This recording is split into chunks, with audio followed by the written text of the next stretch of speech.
வணக்கம். ஒரு பெண்ணினுடைய வாழ்க்கையில இருக்கக்கூடிய வலிகளையும் வேதனைகளையும் சாதாரணமா சொல்லி நம்மளால புரிய வைக்க முடியாதுங்க. கடைசி வரைக்கும் இந்த வீடியோ பதிவை பார்த்துட்டு மறக்காம கமெண்ட் பண்ணுங்க.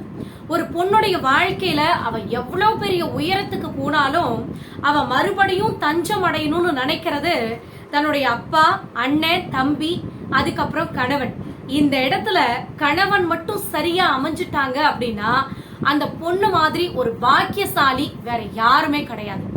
அதே மாதிரி ஒரு பெண்ணினுடைய வாழ்க்கையில ஆண் துணை சரியாக அமைந்து விட்டால் அந்த பொண்ணு எந்த இடத்துலயுமே தலை குனியவோ அசிங்கப்படவோ அவசியமே கிடையாது.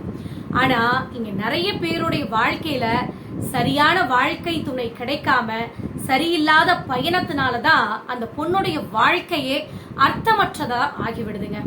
அதே மாதிரி திருமணமான அப்போ அந்த பொண்ணு இருந்த மாதிரி இப்பெல்லாம் யார்கிட்டயும் பேசுறது கிடையாது, எந்த வேலையும் செய்யறது கிடையாதுன்னு புலம்புறவங்களுக்கு தெரியறதில்ல. அந்த பெண்ணினுடைய இந்த மாற்றத்துக்கு காரணமே அந்த பொண்ணுடைய குடும்பத்துல இருக்கிறவங்க தான் அப்படின்னு.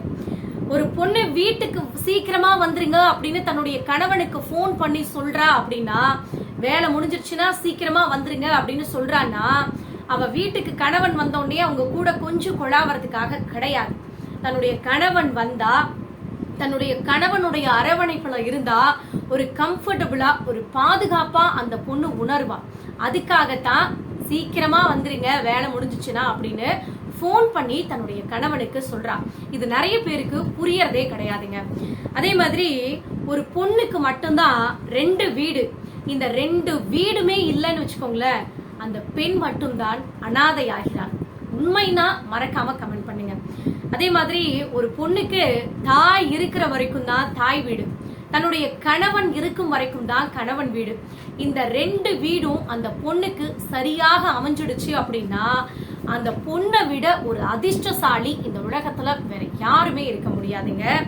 அதே மாதிரி ஒரு பொண்ணுக்கு எத்தனை கஷ்டங்கள் துன்பங்கள் வந்தாலும் தன்னுடைய கணவன் நீ கவலையே படாத, உனக்கு எல்லாமா நான் இருக்கேன் அப்படின்னு சொல்லி சப்போர்ட்டிவா நிக்கிறாங்க அப்படின்னா அந்த பொண்ணை விட ஒரு அதிர்ஷ்டசாலி, ஒரு வரம் கிடைத்தவள் இந்த உலகத்துல வேற யாராவும் இருக்க முடியாதுங்க.